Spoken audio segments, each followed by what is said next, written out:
Hello students, कैसे हैं आप सभी? I hope you all are fine. Our today's topic is security issues in retailing, जिसमें कि हम पढ़ेंगे कि ऐसे कौन कौन से प्रॉब्लम्स हैं, ट्रबल्स हैं जो हमारे रिटेलर को फेस करने पड़ते हैं अपने बिजनेस में प्रॉफिट को अर्न करने के लिए। अब क्या होता है कि जो रिटेलर है, कोई भी रिटेलर बिजनेस क्यों स्टार्ट करता है? प्रॉफिट अर्न करने के लिए, पैसे कमाने के लिए। और उसे प्रॉफिट अर्न करते हुए, अपने बिजनेस को रन करते हुए काफ़ी प्रॉब्लम्स एंड ट्रबल्स को फेस करना पड़ता है। वो प्रॉब्लम्स एंड ट्रबल्स क्या कहलाती हैं? वोज। एक टर्म होती है वोज। वो प्रॉब्लम्स एंड ट्रबल्स जो एक रिटेलर फेस करता है अपने बिजनेस को सक्सेसफुली रन करने के लिए और अपने बिजनेस में प्रॉफिट अर्न करने के लिए, उसे हम क्या कहते हैं? वोज। अब क्या है, जो यहाँ पर बहुत सारी कॉमन प्रॉब्लम्स हैं जो हमारे रिटेलर को फेस करनी पड़ती है बिजनेस को सक्सेसफुली रन करने के लिए और अपने बिजनेस में प्रॉफिट को अर्न करने के लिए, जैसे शॉपलिफ्टिंग, इन्वेंट्री श्रिंकेजेस, कैश श्रिंकेजेस या फिर वार्डरोबिंग। ये सारी हमारी डिफरेंट टाइप्स की प्रॉब्लम है जो हमारा रिटेलर फेस करता है अपने बिजनेस को सक्सेसफुली रन करने के लिए और अपने बिजनेस में प्रॉफिट को अर्न करने के लिए। अब हम पढ़ेंगे एक एक करके इन सारी प्रॉब्लम्स के बारे में जो हमारा रिटेलर फेस करता है प्रॉफिट अर्न करने के लिए। तो सबसे पहले है शॉप लिफ्टिंग।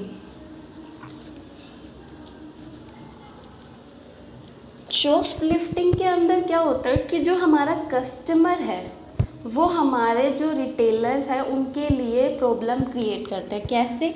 वो उनके सामान को चुरा कर ले जाते हैं। जब कस्टमर हमारे रिटेलर के सामान को बिना बताए, बिना पैसे दिए ले जाते हैं तो उसे हम क्या कहते हैं? शॉप लिफ्टिंग कहते हैं। जो शॉप लिफ्टिंग होता है उसमें जो हमारे गुड्स होते हैं स्मॉल साइज़ के होते हैं लेकिन उनकी वैल्यू हाई होती है। शॉप लिफ्टिंग किस तरीके से हमारा जो कस्टमर है कर सकता है? शॉप लिफ्टिंग में या तो हमारा कस्टमर क्या करता है, जो हाई प्राइस के गुड्स हैं उनके टैग को, उनके प्राइस टैग को लो प्राइस के गुड के प्राइस टैग के साथ चेंज कर देता है, या फिर क्या करता है वो हमारे रिटेलर के सामान को चुरा कर ले जाता है। जैसे कि आपने कई बार देखा होगा कि किसी रिटेल शॉप की क्लॉथ शॉप है, कोई रिटेल की क्लॉथ की शॉप है, वहाँ पर क्या है, हमारा कोई कस्टमर शॉपिंग करने के लिए आया, उसने क्या किया, जो उसने अपने कपड़े डाले हुए हैं उनके नीचे वो ट्रायल रूम में गया और वो ट्राई करने के लिए हमारे 2-3 कपड़े लेकर चला गया। उसके बाद उसने क्या किया कि एक जो हमारे कपड़े थे वो जो उसको नए परचेज़ करने थे, जो रिटेलर के थे, उसने अपने जो उसने कपड़े पहने हुए थे उनके नीचे छुपाकर वो उन कपड़ों को चोरी कर ले गया। तो ये क्या है? शॉप लिफ्टिंग का एक एग्जाम्पल हो जाता है। शॉप लिफ्टिंग को हम क्या कहते हैं? 5 फिंगर डिस्काउंट भी बोलते हैं। इसमें हमारे कौन कौन से प्रोडक्ट्स हैं जो कि शॉप लिफ्टिंग के अंदर इंक्लूड होते हैं, जैसे कि सिगरेट का पैकेट है, ब्लेड्स हैं, रेजर्स हैं, या फिर स्मॉल आइटम्स हैं ज्वेलरी की शॉप पर जो कि देखने में छोटे होते हैं लेकिन जिनका प्राइस हाई होता है, वो शॉप लिफ्टिंग, उनकी शॉप लिफ्टिंग, उन प्रोडक्ट्स की शॉप लिफ्टिंग की जाती है। मतलब कस्टमर उन्हें चुरा कर ले जाता है। तो शॉप लिफ्टिंग को कम करने के लिए हमारे रिटेलर को क्या क्या प्रिकॉशंस को ध्यान में रखना चाहिए?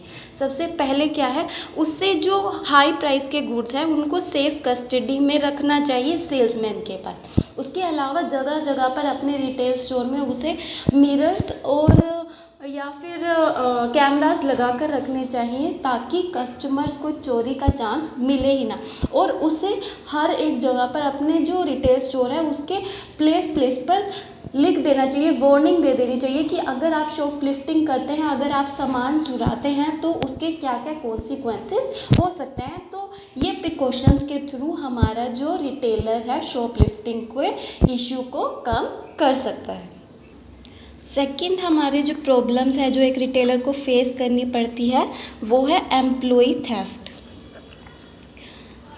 एम्प्लॉई थेफ्ट कौन सी में क्या होता है कि जो हमारे रिटेलर्स के एम्प्लॉयज़ होते हैं, वो चोरी कर लेते हैं। जो हमारे उनके पास एम्प्लॉयज़ क्या है, वैल्यूएबल रिसोर्स है ऑर्गेनाइजेशन के, उनके पास जो हमारे रिटेल ऑर्गेनाइजेशन है उससे रिलेटेड सारी इंफॉर्मेशन होती है।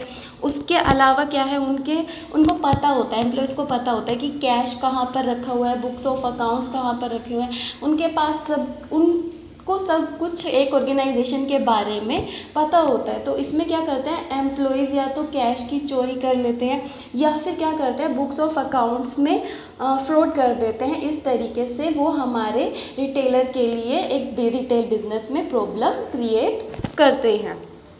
अब जैसे कि होता है एक डिस्काउंट फ्रॉड, ये डिस्काउंट फ्रॉड एक एम्प्लॉय के द्वारा किया जाता है। कैसे, इसमें क्या होता है कि जो एम्प्लॉय होते हैं वो अपने डिस्काउंट का यूज़ करके, एम्प्लॉय डिस्काउंट का यूज़ करके जो प्रोडक्ट है वो कस्टमर से भी कम प्राइस पर हमारे जो रिटेलर है उनसे ले लेते हैं। उसके बाद क्या करते हैं, वो उस सामान को कस्टमर्स को जितने में उन्होंने अपने रिटेलर से ख़रीदा है उससे ज़्यादा में सेल कर देते हैं, जबकि उसका जो प्राइस है वो क्या होता है,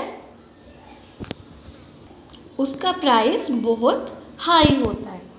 एक एग्जांपल से समझते हैं, जैसे कोई सामान है 600 का है, उसकी रियल वैल्यू है 600।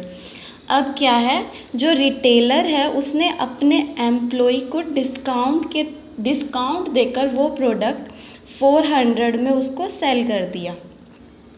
उसके बाद एम्प्लॉय ने कस्टमर को वो प्रोडक्ट 500 में सेल कर दिया। अब क्या है, इसको क्या हो गया, हमारे जो एम्प्लॉय है 100 का प्रॉफिट हो गया। तो इस तरीके से जो हमारा एम्प्लॉय है रिटेलर के साथ फ्रॉड करता है, जिसे हम क्या कहते हैं, डिस्काउंट फ्रॉड कहते हैं। तो एम्प्लॉयज़ जो थेफ्ट है उसको कम करने के लिए हमारे रिटेलर को क्या क्या प्रिकॉशंस लेने चाहिए। सबसे पहले है कि जो हमारा रिटेलर है उसे किसी एम्प्लॉय को रिक्रूट करने से पहले उसके बैकग्राउंड को चेक करना चाहिए। अगर वो पहले से कहीं पर वर्क कर रहा है तो उसकी पूरी इन्फॉर्मेशन कलेक्ट करनी चाहिए कि अगर वो पहले से कहीं पर काम कर रहा था तो वो वहाँ पर से क्यों छोड़कर आया या उसे वहाँ से क्यों निकाला गया। उसके अलावा क्या क्या प्रिकॉशंस हमारे रिटेलर को लेने चाहिए, उसको अपने एम्प्लॉयज़ के ऊपर ध्यान रखना चाहिए। हमेशा उनके वर्क पर, उनकी एक्टिविटीज़ पर ध्यान रखना चाहिए, ताकि अगर वो कैश या बुक्स ऑफ अकाउंट में कोई फ्रॉड करे तो हमारे रिटेलर को पता चल जाए। उसके अलावा उसे अपने रिटेलर को टाइम टू टाइम अपने बुक्स ऑफ अकाउंट्स को चेक करते रहना चाहिए। Thank you class.